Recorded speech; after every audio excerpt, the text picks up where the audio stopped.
Good morning. మన లైఫ్ని ఒక 3 వాయిసెస్ చాలా ఇన్ఫ్లుయెన్స్ చేస్తాయని నేను నమ్ముతానండి. ఒకటి మన earthly father, second spiritual father, and third మన హెవెన్లీ ఫాదర్. మా ఫ్యామిలీ ఎప్పుడు చెప్తూ ఉంటారు, నువ్వు అచ్చం మీ డాడీలానే మాట్లాడతావు, ఇద్దరు ఒకలానే ఆలోచిస్తారు అని. సహజమే కదండి, ఏ పిల్లలైనా వాళ్ళ తల్లిదండ్రుల్ని పోలి ఉంటారు.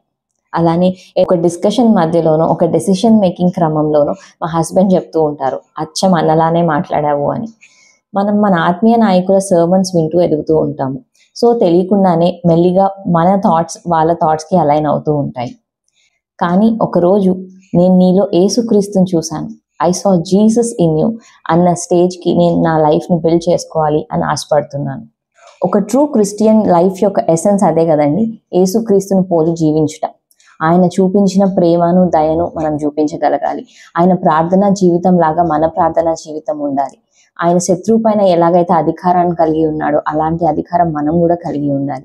అప్పుడు నిజంగా మన పరలోకపు తండ్రి మన యందు సంతోషిస్తాడు. Have a blessed day.